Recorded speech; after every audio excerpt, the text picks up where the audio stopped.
Hi guys, welcome to another video. Hope you're all keeping well. Now for this video, seeing as Valentine's Day is coming up, I thought I would do a video to recommend 10 horror movies to watch for Valentine's Day. Now, when it comes to Valentine's Day, it seems there are only two schools of thought. You either love it or you hate it. Bit like New Year's Eve, really. And in regard to how Valentine's Day ties in with the horror genre, well, it goes without saying that there have been equally polar opposite narratives in such love-themed films over the years, with the romance narrative usually taking a turn for the worst, and often in quite a gory fashion too. Now, when you factor in love, hearts, and the colour red, it sometimes seems that Valentine's Day was made specifically for the horror genre. But Valentine's Day horror is not just about slaughtering feverish snoggers parked down Lover's Lane, for romantic horror in general is a broad subgenre, giving you the opportunity to watch as many different takes on the horror-themed Valentine's Day category as you like. Anyway, enough of my waffle. Let's get started on this list, guys. Now, I should mention that all of these movies are from my own collection, are in no particular order of merit. So I'm going to start with number 10. Right, so number 10 is Picnic at Hanging Rock from 1975. This Australian classic, based on the novel by Joan Lindsay, tells the story of a group of schoolgirls and their teachers who, on Valentine's Day 1900, mysteriously go missing at the location known as Hanging Rock one hot summer's afternoon whilst on a picnic. The fallout from the disappearances affects the school and community in unexpected ways, and to this day, fans of the film still offer all sorts of theories as to why the girls disappeared. Was it aliens? Was it some kind of portal that swallowed them up? Who knows? So if you love thought-provoking movies where people mysteriously disappear in the vast countryside and wilderness, then Picnic at Hanging Rock, if you haven't seen it already, will be the perfect movie for you. Number 9 is The Sweet Sound of Death from 1965. Now, I have spoken about this movie many times on my channel, guys, because I just love it so much. This is definitely a film to watch if you enjoy love affairs that suddenly take a very tragic and dark turn. Now, the story follows this young couple who, while stopping by at a graveyard, make a pact that whoever dies first will do their best to return to the earth plane as a spirit to reassure the partner that there is life after death. However, when the girlfriend appears to have tragically perished in a plane crash, things start to go down a very ominous, dark and mysterious path, as all sorts of weird and mysterious things start to happen to the poor bereaved boyfriend. Now, I think this movie should deserve more mentions, as I regard it as an absolute classic. I would love to see a Blu-ray release of it one day. I'd love to see it remade too in colour. So there you go, guys. Number 9 on my list, and that is The Sweet Sound of Death. Absolutely brilliant movie. Highly recommended. Number 8 is The Crush from 1993. Now, this movie is a real edge-of-your-seat thriller, guys. It tells the story of a journalist who becomes the unwanted centre of attention for a 14-year-old girl who proceeds to sabotage his life after he refuses her sexual advances.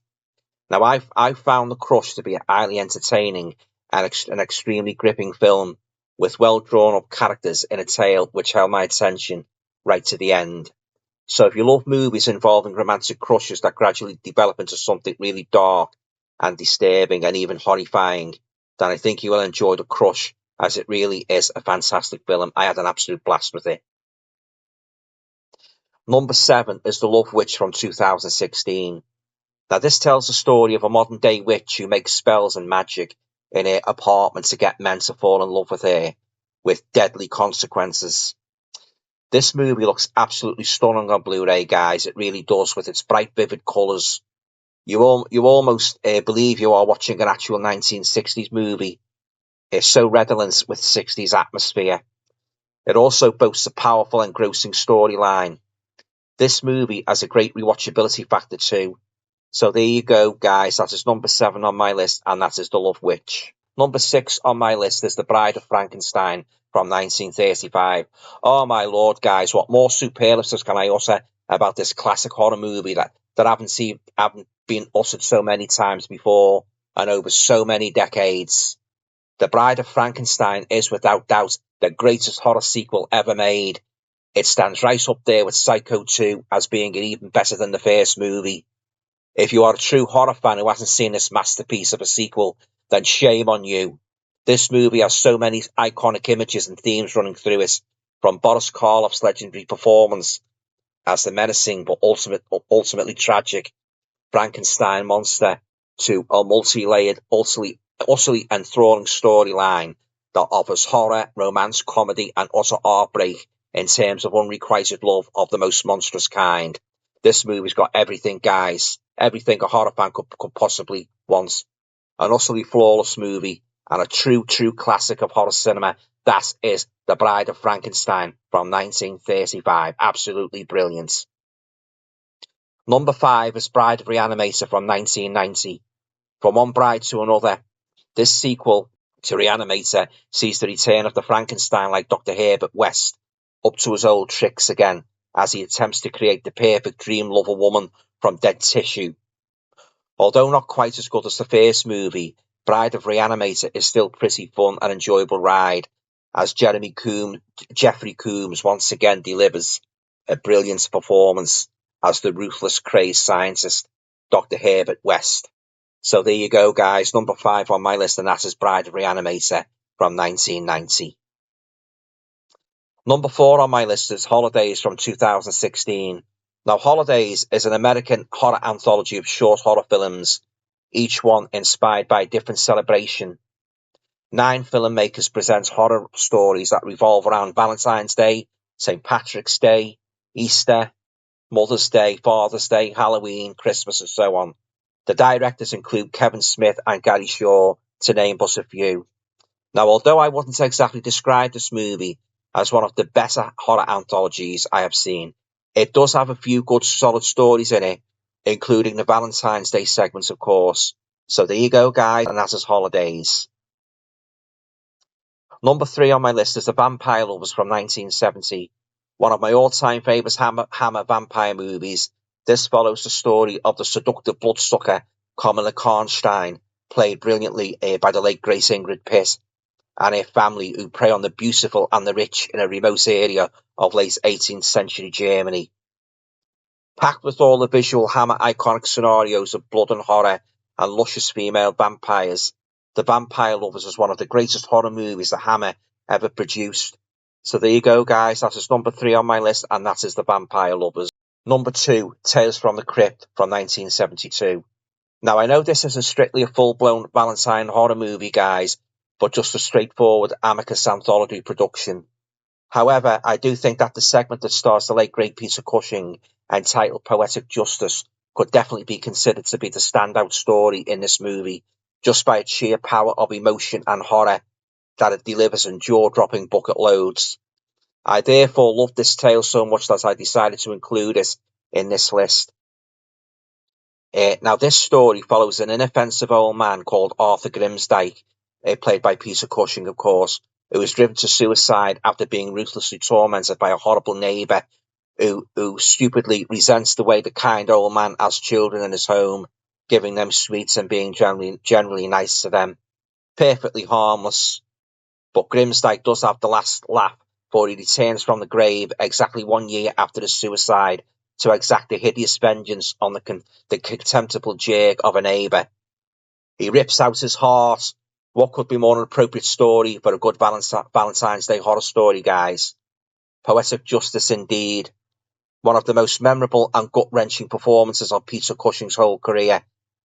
There is a strong sense of morality running through this episode, and it all ends with a very satisfying, gory denouement. I just love it. So there you go, guys. That's a segment from the 1972 horror anthology movie Tales from the Crypt, Poetic Justice. Finally, we come to number 1, and that is My Bloody Valentine from 1981. Yes, indeed, no Valentine horror movie list could be complete without this much loved, pardon the pun, slasher classic. If you've seen the movie, then you will, of course, be well familiar with the storyline. But if you haven't, here's a brief synopsis. 20 years after a tragic mining accident which left miner Harry Warden completely insane, a Valentine's Day dance is planned in the small mining town of Valentine Bluffs. But someone issues a deadly warning to cancel a dance unless the town wants a bloodbath. Harry Warden can't be located in the mental institution he was supposed to be in, so the dance is cancelled. However, the youth of Valentine Bluffs plan to hold a party in the old town mine, leading to a night of sheer unrelenting horror, blood and terror. By the way, guys, a word of advice. If you plan to watch My Bloody Valentine, make sure it's the uncut version, which adds in gore effects trim from the film's theatrical release. I particularly love this movie's man-shaft locale and inventive murder scenes. A true classic in every sense of the word. That is My Bloody Valentine from 1981. So there you go, guys. 10 horror films I can highly recommend to watch on Valentine's Day. Have you got a favourite Valentine's Day theme movie? Valentine's themed horror movie I haven't mentioned here. Please leave your comments down below. I would love to hear your own Valentine horror movie suggestions. Okay, guys, I'm going to leave it there.